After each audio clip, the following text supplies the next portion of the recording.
Mini screen പ്രേക്ഷകരുടെ പ്രിയ നടിയാണ് Gauri Krishnan. Mini സ്ക്രീനിലൂടെയാണ് ഗൗരിയെ നമ്മൾ കൂടുതലും ഇഷ്ടപ്പെട്ടതും സ്നേഹിച്ചതും എല്ലാം. വളരെ ആർഭാടത്തോടെ, എന്നാൽ നോ ഗോൾഡ് വെഡ്ഡിംഗ് ആയിരുന്നു ഗൗരിയുടേത്. വളരെ മനോഹരമായി തന്നെ സ്വന്തം നേതൃത്വത്തിലാണ് ഗൗരി വിവാഹം നടത്തിയത് എന്ന വലിയ രീതിയിൽ അന്ന് ചർച്ചയായി. എന്നാൽ കുറച്ചു നാളുകൾക്കിപ്പുറം ഗൗരി വിവാഹമോചിതയായി എന്ന വാർത്തയും എത്തിയിരുന്നു. ജനപ്രിയ സീരിയലായ പൗർണമി തിങ്കൾ എന്ന സീരിയലിലൂടെയാണ് ഗൗരി ശ്രദ്ധിക്കപ്പെട്ടത്. ആ സീരിയലിന്റെ സംവിധായകനായ മനോജുമായി തന്നെയാണ് വിവാഹം ചെയ്തതും പിന്നീട് വേർപിരിഞ്ഞതും. തന്റെ വ്ലോഗിലൂടെ തന്നെയാണ് ഗൗരി ഇത് പറഞ്ഞത്. തനിക്ക് ജീവിതത്തിൽ എന്താണ് വേണ്ടതെന്ന് തിരിച്ചറിയാൻ ദാമ്പത്യ ജീവിതം സഹായിച്ചുവെന്ന് ഗൗരി പറയുന്നു. മനോജ് വളരെ നല്ലൊരു മനുഷ്യനാണെന്നും എന്നാൽ ഇരുവർക്കുമുള്ള താല്പര്യങ്ങളും സങ്കല്പങ്ങളും വ്യത്യസ്തമായിരുന്നുവെന്നും താരം വ്യക്തമാക്കി. പുറത്തു പോകാനോ സുഹൃത്തുക്കൾക്കൊപ്പം സമയം ചിലവഴിക്കാനോ ആഗ്രഹിക്കാത്ത തനിക്ക് കുടുംബത്തോടൊപ്പമുള്ള സമയം വളരെ പ്രധാനമായിരുന്നു. എന്നാൽ അത് തനിക്ക് ലഭിച്ചില്ലെന്നും അതിൽ അദ്ദേഹത്തെ കുറ്റപ്പെടുത്താൻ കഴിയില്ലെന്നും ഗൗരി പറയുന്നു. ആ ക്യാരക്ടർ നമ്മൾ കാണുമ്പോൾ എന്ത് ബ്യൂട്ടിഫുൾ ആയിട്ടാണ് ഗൗരി ചെയ്തതെന്ന് തോന്നും. ഇത്ര ഒരു ഏജ് ഉള്ള ഒരാളല്ല അത് ചെയ്യുന്നത്, ആ കറക്റ്റ് ഏജിലുള്ള ഒരാൾ തന്നെ ചെയ്യുന്നതെന്നാണ് നമുക്ക് തോന്നുക. പക്ഷെ റിയൽ ലൈഫിലെ ഗൗരിയെ കാണുമ്പോഴത്തേക്കാണ് ഈ ഒരു ചേഞ്ച് നമുക്ക് മനസ്സിലാവുക. ഓക്കെ, ഇനി ആ സമയത്ത് എന്താ പറയാ, ഈ യൂട്യൂബിൽ തുടങ്ങിയ സമയത്തും ഓരോ കമന്റ്സും കാര്യങ്ങളും എല്ലാം ഗൗരി കാണുന്നുണ്ട്. ചിലരപ്പം എനിക്ക് തോന്നിയിട്ടുണ്ടോ പലപ്പോഴും, എന്താ പറയാ, ചിലർ അന്ന് പറഞ്ഞു പ്രായത്തിനെക്കാട്ടിലും ഭയങ്കര മെച്ചുവേർഡ് ആയിട്ടുള്ള ക്യാരക്ടർ ചെയ്തിട്ട് വലിയ ഇത് പറയുന്നു, അങ്ങനെ കുറെ കമന്റ്സും കാര്യങ്ങളും ഒക്കെ. പിന്നെയും ഓരോന്നും നിങ്ങൾ അപ്ലോഡ് ചെയ്യുമ്പോഴും കാര്യങ്ങൾ ചെയ്യുമ്പോഴും ഒക്കെ ഒരു എന്താ പറയാ, ലക്ഷ്മി അല്ല ഗൗരി പറയുന്ന പല കാര്യങ്ങളും തെറ്റിദ്ധരിക്കപ്പെട്ടു എന്നോ അങ്ങനെയൊക്കെ ഒരു തോന്നൽ വന്നിട്ടുണ്ടായിട്ടുണ്ടോ? അയ്യോ ഉണ്ട്. ഇപ്പം എനിക്ക് സത്യം പറഞ്ഞാൽ ഏജിനെക്കാട്ടിലുള്ള മെച്ചൂരിറ്റി അത് കൊച്ചിലേ മുതലുണ്ട്. അത് ഞാൻ ഇപ്പൊ ഉണ്ടാക്കിയെടുത്ത ഒരു ഇതല്ല, അത് എന്റെ ക്യാരക്ടറിലുള്ളതാ. ഇവൻ അമ്മയോട് ചോദിച്ചാൽ അമ്മ പറഞ്ഞ കൊച്ചിലേ മുതലേ ഞാൻ ഭയങ്കര റെസ്പോൺസിബിൾ ആണ്. ഇപ്പൊ രാത്രി കിടക്കുന്നതിന് മുമ്പ് ഞാൻ സ്കൂളിൽ പഠിക്കുന്ന കാലം മുതലേ കതവൊക്കെ കുറ്റിയിട്ടോ എന്ന് ഞാൻ ശ്രദ്ധിക്കും, ഗേറ്റ് പൂട്ടിയോ എന്ന് ഞാൻ ശ്രദ്ധിക്കും. ഇതൊന്നും ആ ഒരു സമയത്ത് കുട്ടിയുടെ ഒരു രീതി അല്ല. പക്ഷെ ഇപ്പോഴും എനിക്ക് ആ ഒരു മെച്ചൂരിറ്റി അത് ഇവിടെ വന്നതിന് ശേഷം ഞാൻ കാണിക്കാൻ വേണ്ടി ചെയ്തതല്ല. ഞാൻ ജനിച്ചപ്പോഴേ ഇങ്ങനെയാന്ന് തോന്നും. പക്ഷെ എന്നാ എനിക്ക് രണ്ട് സൈഡ് ഉണ്ട്. I have A childish version also. പക്ഷെ അത് എനിക്ക് അത്രയും അടുത്ത് വരണം, എന്നാലേ അത് വരുള്ളൂ. അല്ലാത്തപ്പോ ഞാൻ ഭയങ്കര സീരിയസ് ആയിട്ടുള്ള ഒരാളാണ്. പക്ഷെ ആ ഒരു സീരിയസ്നെസ് അല്ലെങ്കിൽ ആ ഒരു റെസ്പോൺസിബിൾ ആ ഒരു ക്യാരക്ടറിനെ മീഡിയ, ഞാൻ ബ്ലെയിം ചെയ്ത് പറയല്ല, വളരെ മോശമായിട്ട് ഔട്ട്പുട്ട് കൊടുത്തിട്ടുണ്ട്. സ്പെഷ്യലി എൻ്റെ മാരേജിന്റെ സമയത്ത് അത് എന്നെ സീരിയസ്ലി എന്നെ ഒരുപാട് അഫക്റ്റ് ചെയ്തിട്ടുണ്ട്. നമ്മൾ പറയും മീഡിയ അവർക്ക് റീച്ചിന് വേണ്ടി ചെയ്യുന്നതായിരിക്കാം. കാരണം എന്നെ പേഴ്സണലി അറിയാവുന്ന ഒരാൾ പോലും അങ്ങനെ ഒരു അഹങ്കാരി എന്ന് പറഞ്ഞില്ല. Bold, definitely I M A bold woman. പക്ഷെ ബോൾഡ്നെസ്സും അഹങ്കാരവും തമ്മിൽ ഭയങ്കര ഡിഫറൻസ് ഉണ്ട്. പക്ഷെ ചില വ്യക്തികൾക്ക് ഈ ബോൾഡ്നെസ് അഹങ്കാരമായിട്ടാണ് തോന്നുന്നത്. അഹങ്കാരം എന്ന് പറയുന്നത് നമ്മൾ ഒരാളെ ഹേർട്ട് ചെയ്താലോ നമ്മൾ ഒരാളോട് ധിക്കാരം പറഞ്ഞാലോ, എന്നെ സംബന്ധിച്ച് അങ്ങനെയാണ് ഞാൻ വിചാരിക്കുന്നത്. പക്ഷെ അന്ന് കല്യാണത്തിന്റെ അന്ന് കാണിച്ച ആ റെസ്പോൺസിബിലിറ്റിയാണ് എല്ലാരും ഇവൾ ആരാ ഇതെല്ലാത്തിലും ഇടപെടാൻ, ഇവൾ ആര് അഹങ്കാരി. സത്യം ചില ലിറ്ററലി ഞാൻ അങ്ങനെ ഇങ്ങനെയൊന്നും ഞാൻ തളരത്തില്ല. എന്ത് പറഞ്ഞാലും എനിക്കൊരു വിഷയമില്ലാത്ത ഒരാളാ. അവർക്ക് എന്നെ അറിയില്ലല്ലോ. പക്ഷെ ആ ഒരു സമയം ലിറ്ററലി എൻ്റെ ആ കല്യാണം കഴിഞ്ഞുള്ള ഒരു 2, 3, 4 ഡേയ്സ് എല്ലാവരുടെയും ലൈഫിൽ ഓർത്തിരിക്കേണ്ട ഒരു ദിവസമാണ്. പക്ഷെ എനിക്ക് അതുപോലും സന്തോഷിക്കാൻ പറ്റിയിട്ടില്ല. അത്രയ്ക്ക് സൈബർ ആക്രമണങ്ങളാണ് കിട്ടുള്ളത്. സീരിയസ്ലി. അത് എന്താണെന്ന് ചോദിച്ചാൽ ഇവളാണോ അവിടുത്തെ കാര്യങ്ങളെല്ലാം തീരുമാനിക്കുന്നത്? അതെ, ആണ്. അതിന് ആർക്കും എന്ത് നഷ്ടം എന്ന് എനിക്ക് ഇപ്പോഴും മനസ്സിലായിട്ടില്ല. എൻ്റെ അച്ഛനും അമ്മയും അത്യാവശ്യം ഏജ് ആയവരാണ്. അല്ലാതെ അവരെല്ലാം ചെയ്യണം, ഞാൻ മറ്റേ സ്വപ്നലോകത്തെ ഒരു കുട്ടിയെ പോലെ കല്യാണത്തിന് ഇരിക്കും എന്ന് വിചാരിക്കുന്ന ഒരു മൈൻഡ് സെറ്റ് അല്ല എനിക്ക്. ഞാൻ അവരെ അധികം ബുദ്ധിമുട്ടിച്ചിട്ടില്ല. ഈവൻ തലേ ദിവസം പോലും കുറച്ച് പേർക്ക് റൂമിന്റെ ഇഷ്യൂ വന്നപ്പോൾ രാത്രി 1:30 എൻ്റെ അച്ഛനെ ഞാൻ ഇറക്കി വിട്ടിട്ടില്ല. ഞാനും ചേച്ചിയും കൂടെ പോയാണ് അവർക്ക് റൂം എല്ലാം എടുത്ത് സെറ്റ് ചെയ്ത് കൊടുത്ത് രാത്രി 2:30 ഞാൻ തിരിച്ചു വന്നത്. നെക്സ്റ്റ് ഡേ എൻ്റെ വെഡിങ്. അതിലെങ്ങനെയാണ് അഹങ്കാരമായിട്ട് തോന്നുക? വെഡിങ്ങിന്റെ അന്ന് എല്ലാ കാര്യങ്ങളും. പിന്നെ മീഡിയ പെട്ടെന്ന് ഞാൻ ഇത്രയും മീഡിയാസ് ഒന്നും വരുമെന്ന് എന്നെ സംബന്ധിച്ച്, എനിക്ക് എൻ്റെ മൈൻഡിൽ ഞാനൊരു സാധാരണ സ്ത്രീയാണ്. എന്നെ സംബന്ധിച്ച് എനിക്ക് ഞാൻ വെഡിങ് ഡേ ഒക്കെ എനിക്ക് അങ്ങനെ ഭയങ്കര മെമ്മറബിൾ ആവണം എന്നൊക്കെ ആഗ്രഹിച്ച ഒരാളാണ്. ഞാൻ ഒരിക്കലും പ്രതീക്ഷിച്ചില്ല ഇത്രയും മീഡിയ വരുമെന്ന്. ഞാൻ ഒന്നാമത്തെ കാര്യം, ഞാൻ ഡേറ്റ് അനൗൺസ് ചെയ്തിരുന്നില്ല. പക്ഷെ ഇവര് എന്തോ ഞാൻ സാരിയുടെ ഒരു വീഡിയോ ഇട്ടപ്പം അതില് ഡേറ്റ് ചെയ്തിട്ടുണ്ടായിരുന്നു. അപ്പൊ അതില് കണ്ടിട്ടാന്ന് തോന്നുന്നു. അപ്പൊ ഇങ്ങനെ പെട്ടെന്ന് ഇങ്ങനെ ഒരു റഷ് വന്നു. എൻ്റെ ഫാമിലിക്കൊന്നും അങ്ങനെ മീഡിയനെ ഹാൻഡിൽ ചെയ്തോ, അവർക്ക് സാധാരണ ആൾക്കാരാണ്. അവർക്കറിയില്ല ഇങ്ങനെ മീഡിയ വന്ന് ഫുള്ള് നിൽക്കുന്നു. അവിടെ വന്നിരുന്നവരിൽ പലരും പറയുന്നു ഞങ്ങൾക്ക് കല്യാണം കാണണ്ടേ. അതൊക്കെ പല ആൾക്കാരാണ്. ചിലർക്ക് കല്യാണം കാണണം എന്നുള്ളതൊക്കെ അവരുടെ അവർ വരുന്നത് അതിനാണ്. മനസ്സിലായി. അപ്പം ആർക്കും ഇവരെ ഹാൻഡിൽ ചെയ്യാൻ പറ്റുന്നില്ല. എനിക്ക് ഓഡിയൻസിനെയും കാണാൻ പറ്റുന്നില്ല, അവിടെ ഇരിക്കുന്നവർക്ക് ആർക്കും നമ്മളെ കാണാനും പറ്റുന്നില്ല. മീഡിയ ഇങ്ങനെ നിൽക്കുക. അപ്പൊ ഞാൻ നോക്കുന്നുണ്ട്, ആരും ഇതൊന്നും ഹാൻഡിൽ ചെയ്യുന്നില്ല. എന്റെ പേരൻസ് ഹാൻഡിൽ ചെയ്യുന്നില്ല. അവർക്ക് അറിയില്ലല്ലോ, അവർക്ക് എങ്ങനെ അതങ്ങനെ ചെയ്യാൻ പറ്റും. ഈവൻ കല്യാണം കഴിച്ചിരുന്ന ആള് പോലും ഒന്നും മിണ്ടാണ്ടിരിക്കുന്നു. അപ്പൊ പിന്നെ ഞാൻ ഇനീഷ്യേറ്റീവ് എടുത്തു, നിങ്ങൾ ഒന്ന് സൈഡിലേക്ക് മാറി നിൽക്കൂ, ഇത്രയേ ഞാൻ ചോദിച്ചിട്ടുള്ളൂ. പക്ഷെ ഈ ഒരു ഹാൻഡ് മൂവ്മെന്റ് ഒക്കെ എടുത്ത് തമ്പനയിൽ ഇട്ട് അവിടെ കല്യാണം കഴിക്കാനിരുന്ന ഞാൻ എന്തോ വലിയ, ഇപ്പോഴും എനിക്ക് മനസ്സിലായിട്ടില്ല എങ്ങനെയാണ് അത് അഹങ്കാരമാവുന്നത്. അതിനകത്ത് തന്നെ നിങ്ങൾ ഊണ് കഴിക്കാനിരിക്കുമ്പം ഞാനത് ആ വീഡിയോ കണ്ടപ്പോ എനിക്ക് തോന്നിയിട്ടുണ്ട്, വളരെ പൊളൈറ്റ് ആയിട്ടാ നിങ്ങൾ പറയണേ. ഇത്രയും കണ്ടന്റുകൾ നിങ്ങൾക്ക് കിട്ടിയില്ലേ, ഞങ്ങൾ ഇതൊന്ന് കഴിച്ചോട്ടെ. ഞാനത് ഹസ്ബൻഡും പറയുന്നത് ഞാൻ കേൾക്കുന്നുണ്ട്. എത്ര പൊളൈറ്റ് ആയിട്ട് അദ്ദേഹവും പറയുന്നത്, ഗൗരിയും പറയണത് എല്ലാം. ഇനി ഞങ്ങളൊന്ന് കഴിച്ചിട്ട് ഡ്രസ് ചേഞ്ച് ചെയ്തിട്ട് ഞങ്ങൾ വരാം, അന്നേരം നിങ്ങൾ വീണ്ടും എടുത്തോളൂ എന്ന് വളരെ സഭ്യമായ ഭാഷയിലാണ് നിങ്ങളത് പറയുന്നത്. പക്ഷെ അത് പറഞ്ഞതുപോലും കേൾക്കാൻ ഇവർക്ക് പറ്റിയില്ല. ഇവരതിനെ വേറെ ധിക്കാരിയാക്കി, അഹങ്കാരിയാക്കി. ഒറ്റഡേ എല്ലാം കൊണ്ടും എനിക്കിപ്പോ ഓർക്കാൻ ഇഷ്ടമല്ലാത്തൊരു ദിവസമായിട്ട് മാറ്റി തന്നു. സീരിയസ്ലി പറയാണ്. എനിക്കത് പലപ്പോഴും മനസ്സിലാവുന്നില്ല, നിങ്ങളുടെ ആ ഒരു ബ്രൈഡിന്റെയും ഗ്രൂമിന്റെയും അപ്പത്തെ ഒരു മൈൻഡ് സെറ്റ് ഇത് എന്തായിരിക്കും? പിന്നെ ഈ പറഞ്ഞതുപോലെ എല്ലാം പാമ്പർ ചെയ്ത് നമുക്കൊന്നും അറിയണ്ട അങ്ങനത്തെ ഒരു വെഡിങ് ഒന്നും അല്ലായിരുന്നു അത്. എനിക്ക് ഒരുപാട് പ്രശ്നങ്ങളിൽ കൂടെ ഞാൻ ആ സമയത്ത് കടന്നു പോയിക്കൊണ്ടിരിക്കുകയായിരുന്നു. ഐ വാസ് ലിറ്ററലി ലൈക്ക്, നമുക്കൊരു മൊത്തത്തിൽ എനിക്കൊരു എന്താണ് ഇനി സംഭവിക്കാൻ പോകുന്നത് എന്നൊക്കെ, അതൊക്കെ എന്റെ പേഴ്സണൽ കാര്യങ്ങളാണ്.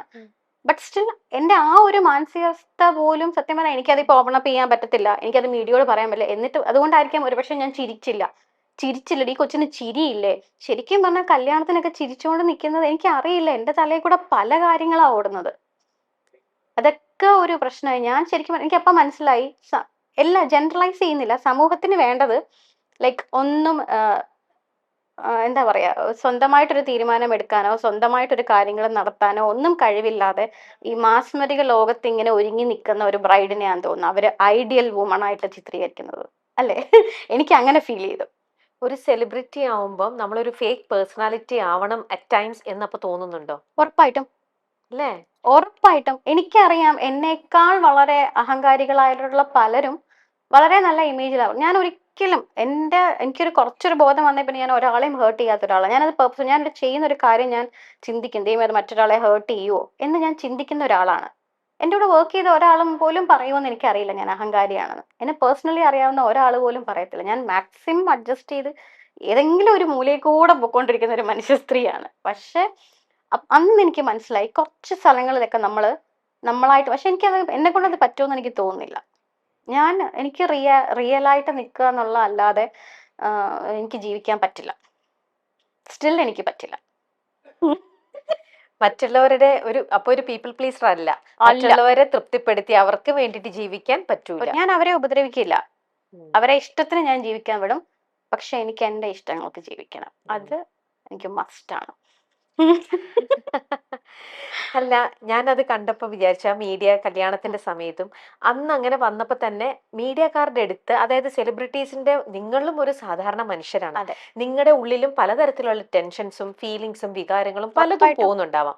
പക്ഷെ മീഡിയക്കാർ എപ്പോ വന്ന് ക്യാമറ പിടിച്ച് നിൽക്കുമ്പോഴും അവർ ഉദ്ദേശിക്കുന്ന ഒരു സംഭവം നിങ്ങൾ സെലിബ്രിറ്റീസ് കൊടുത്തില്ലെങ്കിൽ ഉടനെ അവരെ അഹങ്കാരിയായിട്ട് പോർട്രേ ചെയ്ത് ഇപ്പുറത്തെ സൈഡിലൂടെ അത് ഇവർക്ക് അത് ചെയ്യാനുള്ള ഒരു റൈറ്റ് ഉള്ളത് കൊണ്ടും, റൈറ്റ് അല്ല, അവർക്ക് അതിനുള്ളൊരു സ്പേസ് ഉള്ളത് കൊണ്ടോ എന്തോ, അവർ കണ്ടന്റ് ആണ്, അവർ അതിനെ അങ്ങനെ സെല്ല് ചെയ്യാണ്. എന്നിട്ട് ആ ഒരു സംഭവം തന്നെ ഒരാഴ്ച കഴിഞ്ഞിട്ട് സ്വന്തം വീട്ടിലേക്ക് വരുമ്പോ തന്നെ കരഞ്ഞ ഒരു സംഭവം കിട്ടിയപ്പോ തന്നെ ഇവർ അതിനെ എടുത്ത് ആഘോഷിച്ച്, കണ്ടില്ലേ അവളുടെ അഹങ്കാരം എന്നും പറഞ്ഞുകൊണ്ട് നേരെ അഗെയിൻസ്റ്റ് അവര് ഇത്രയധികം ഒരു എനിമിറ്റിയൊക്കെ. അവരെ എനിമിറ്റി അല്ല, അത് ഇപ്പോഴും ഇങ്ങനെ ഇടുന്നവർക്ക് അതിന്റെ സീരിയസ്നെസ് മനസ്സിലായിട്ടില്ല. അവർക്ക് റീച്ച്, കണ്ടന്റ് കയറുന്നുണ്ടോ, വ്യൂസ് കിട്ടുന്നുണ്ടോ, പക്ഷെ അതൊരാളുടെ ലൈഫ് അവർ സ്പോയിൽ ചെയ്തുകൊണ്ടിരിക്കുകയാണെന്ന് അവർ മനസ്സിലാക്കുന്നില്ല എന്നുള്ളതാണ് സത്യം. ലിറ്ററലി ഞാൻ പറയുകയാണെങ്കിൽ ഒരു പരിധി വരെ എന്റെ ലൈഫ് സ്പോയിൽ ആയിട്ടുണ്ട് ആ ഒരു ഉറപ്പായിട്ട്. സ്റ്റിൽ ആ ഒരു അഹങ്കാരി എന്നുള്ള പട്ടം സ്റ്റിൽ ഞാൻ ഇപ്പോഴും ആലോചിക്കണം, ഞാൻ എന്ത് അഹങ്കാരമാണ് അന്ന് ചെയ്തത്. അവരോടൊന്ന് മാറി നിൽക്കാൻ പറഞ്ഞതോ? അപ്പൊ ഞാൻ സംസാരിക്കാൻ പാടില്ലേ? സംസാരിക്കുന്നതാണോ ഇവിടെ അഹങ്കാരം എന്ന് പറയുന്നത്? എനിക്ക് മനസ്സിലാവുന്നില്ല. ഭയങ്കര കുലീനതയായിട്ട് നിന്ന് മറ്റുള്ളവരെ ഹേർട്ട് ചെയ്യുന്നവരൊക്കെ നല്ല ആൾക്കാരാണ്, എനിക്കതറിയില്ല. അതിനുശേഷം ഞാൻ ഗൗരിയുടെ തന്നെ ഇൻസ്റ്റയിൽ ഒരു സ്റ്റോറിയിലാന്ന് തോന്നുന്നുണ്ട് ഗൗരി പറഞ്ഞത്, മീഡിയക്കാര് ദയവ് ചെയ്ത് നിങ്ങളുടെ ക്യാപ്ഷൻസ്, നിങ്ങൾ ഇടുന്ന ടൈറ്റിൽ അല്ലെങ്കിൽ നിങ്ങൾ ഇടുന്ന വേർഡിങ്സ് ഒന്ന് ഒന്ന് മാനിക്കൂ, അല്ലെങ്കിൽ ഒന്ന് മൈൻഡ് ചെയ്യൂ എന്നുള്ള, ഇങ്ങനത്തെ ഹാഷ് ആയിട്ടുള്ള ടൈറ്റിലും കാര്യങ്ങളും അങ്ങനെ ഇടല്ലേ എന്നും പറഞ്ഞുകൊണ്ട് അല്ലേ? അതെ, അങ്ങനെയും ഗൗരി വന്നിട്ടിരുന്നു. എന്തുകൊണ്ടെന്ന് വെച്ചാൽ കുറെ ആൾക്കാരുണ്ട് ഈ ഒരൊറ്റ ക്യാപ്ഷൻ കണ്ടുപോകും, ബാക്കി വായിക്കില്ല, ഇൻസൈഡ് എന്താണെന്ന് പിന്നെ അറിയില്ല. നമ്മൾ ജഡ്ജ് ചെയ്യുന്നത് മുഴുവൻ അവർ ഈ ഒരു ആ ഒരൊറ്റ ഈ ഒന്ന് മാറി നിൽക്കുക. അപ്പൊ ഞാൻ നോക്കുമ്പോ തംബ്നെയിൽ കാണുമ്പോ ഞാൻ ഇങ്ങനെ നിക്കുക, ഈ ഒരു കയ്യും ഉണ്ട്. അപ്പം മണ്ഡപത്തിൽ ഒരു കുട്ടി ഇങ്ങനെ നിൽക്കുന്നതെന്ന് പറയുമ്പോഴത്തേക്കും ഇത് കണ്ടപ്പോ ഞാൻ തന്നെ ഒരു നിമിഷം ആലോചിച്ചു പോയി, ദൈവം ഇതെന്താണ്, മനസ്സിലായോ? അപ്പൊ അത് ലിറ്ററലി പിന്നെ ഇപ്പൊ ഒരു കല്യാണം കഴിഞ്ഞ ഒരു സ്ത്രീ ഒരു വീട്ടിലേക്ക് ചെല്ലുമ്പോൾ അവിടെ ഫസ്റ്റ് ടൈം നമ്മൾ എല്ലാവരും ജഡ്ജ് ചെയ്യപ്പെടും, ഇറ്റ്സ് നാച്ചുറൽ. അപ്പൊ ഓൾറെഡി ഇങ്ങനെ ഒരു പട്ടം കിട്ടുമ്പോ പിന്നെ എങ്ങനെയായിരിക്കും എന്നെ ജഡ്ജ് ചെയ്യാം? അതൊന്നും അവർക്ക് അറിയണ്ടല്ലോ. അപ്പൊ ആ ഒരു നിമിഷം സെലിബ്രിറ്റി ആയി പോയല്ലോ ഞാൻ, അതുകൊണ്ടാണല്ലോ ഇങ്ങനെയൊക്കെ സംഭവിച്ചതെന്ന് അങ്ങനെ കേഴ്സ് ചെയ്തോ? ഇല്ല, സ്റ്റിൽ നോട്ട്. ഓരോ വ്യക്തിക്കും അവരുടേതായ ശരികളും ഇഷ്ടങ്ങളും ഉണ്ടെന്നും അത് മനസ്സിലാക്കി പരസ്പരം മാറിക്കൊടുക്കുകയാണ് വേണ്ടതെന്നും ഗൗരി പറഞ്ഞു. ബന്ധം വഷളാക്കി നശിപ്പിക്കാൻ താല്പര്യമില്ലാത്തതുകൊണ്ടാണ് മാറി നിൽക്കാൻ തീരുമാനിച്ചത്. മാസത്തിൽ 2-3 ദിവസമെങ്കിലും ഒരുമിച്ച് ചിലവഴിക്കാൻ ആഗ്രഹിച്ചിരുന്നെങ്കിലും അതുപോലും ലഭിക്കാതെ വന്നപ്പോൾ ആ ബന്ധത്തിൽ തുടരുന്നതിൽ അർത്ഥമില്ലെന്ന് തോന്നി. പങ്കാളിയുടെ സാന്നിധ്യമാണ് തനിക്ക് പ്രധാനം, അല്ലാതെ മാരീഡ് എന്നൊരു സ്റ്റാറ്റസ് മാത്രം കൊണ്ട് നടക്കുന്നതിൽ കാര്യമില്ലെന്നും ഗൗരി പറയുന്നുണ്ട്. നിലവിൽ അഭിനയ രംഗത്ത് നിന്നും താൽക്കാലികമായി ഗൗരി കൃഷ്ണൻ വിട്ടുനിൽക്കുകയാണ്. എങ്കിലും ഇനിയും സീരിയലിലേക്കും സിനിമയിലേക്കും അഭിനയത്തിലേക്കൊക്കെ മടങ്ങി വരാനുള്ള എല്ലാ സാധ്യതകളും ഗൗരി പറയുന്നുണ്ട്.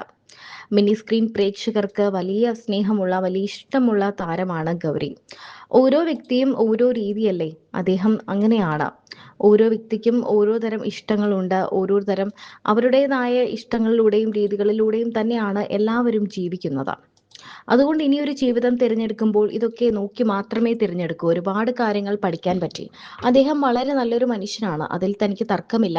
പക്ഷെ അദ്ദേഹത്തിന്റെ ഇഷ്ടങ്ങൾ വേറെയാണ്. എന്നെ ഇങ്ങനെ തന്നെ ഇഷ്ടപ്പെടണമെന്ന് എനിക്ക് വാശി പിടിക്കാനൊന്നും പറ്റില്ല. പുറത്തു പോവുകയോ ഫ്രണ്ട്സിനൊപ്പം സമയം ചിലവഴിക്കുകയോ ചെയ്യാത്ത ആളായതുകൊണ്ടായിരിക്കാം ഫാമിലി ടൈം എനിക്ക് വളരെ പ്രധാനമാണ്. പക്ഷെ അതെനിക്ക് കിട്ടിയില്ല. അത് അദ്ദേഹത്തിന്റെ തെറ്റൊന്നുമല്ല. അദ്ദേഹത്തിന് അദ്ദേഹത്തിൻ്റെതായ ശരികളും താല്പര്യങ്ങളുമുണ്ട്. മനുഷ്യനാണ്, ഇഷ്ടങ്ങളും താല്പര്യങ്ങളും ഒക്കെ മാറും. അത് മനസ്സിലാകുമ്പോൾ നമ്മൾ മാറിക്കൊടുക്കണം. ഫൈറ്റ് ചെയ്യാൻ നോക്കിയപ്പോഴെല്ലാം അത് കൂടുതൽ വഷളായി. അങ്ങനെ ആ ബന്ധം നശിപ്പിക്കാൻ എനിക്ക് താല്പര്യമില്ലെന്നും ഗൗരി പറയുന്നു. ഓരോ വ്യക്തിയും ഓരോ രീതിയല്ലേ, അദ്ദേഹത്തിന് എല്ലാം ഒറ്റയ്ക്ക് ചെയ്യാൻ ഇഷ്ടമാണ്. മാസത്തിൽ 2-3 ദിവസമെങ്കിലും ഒരുമിച്ച് ചിലവഴിക്കാൻ കിട്ടിയാൽ ഞാൻ ഹാപ്പിയാണ്. അതുപോലും കിട്ടാതെ വന്നപ്പോൾ ആ ബന്ധത്തിൽ തുടർന്നില്ല. ആ വ്യക്തിയെയും ആ വ്യക്തിയുടെ പ്രസൻസും തനിക്ക് വേണം, അല്ലാതെ മാരീഡ് എന്നൊരു സ്റ്റാറ്റസ് മാത്രം കിട്ടിയതുകൊണ്ട് ഒരു കാര്യവുമില്ലല്ലോ എന്നാണ് ഗൗരി പറയുന്നത്. എന്നാൽ ഈ ഒരു സംഭവം, ഈ ഒരു വാർത്ത പുറത്തു വന്നപ്പോൾ വലിയ രീതിയിലാണ് തനിക്കെതിരെ പലരും പറഞ്ഞതെന്നാണ് ഗൗരി പറയുന്നത്. സൗന്ദര്യമുണ്ടെങ്കിൽ എന്താ, വിവാഹബന്ധം വേർപെട്ടില്ലേ, വിവാഹം തുലഞ്ഞില്ലേ എന്നൊക്കെയാണ് പറയുന്നത്. സൗന്ദര്യത്തെ കുറ്റപ്പെടുത്തിക്കൊണ്ടാണ് ഒട്ടുമിക്ക ആളുകളും തന്നോട് സംസാരിക്കുന്നതെന്നും താനാണ്, അവളാണ് അവിടുത്തെ കാര്യങ്ങൾ തീരുമാനിക്കുന്നത് എന്ന രീതിയിലൊക്കെ പലരും പറയാറുണ്ട്. എന്നാൽ അതിലെന്താണ് തെറ്റ്? ഞാനാണ് തീരുമാനിക്കുന്നത്, അതിലെന്താണ് തെറ്റെന്നാണ് ഗൗരി ചോദിക്കുന്നത്.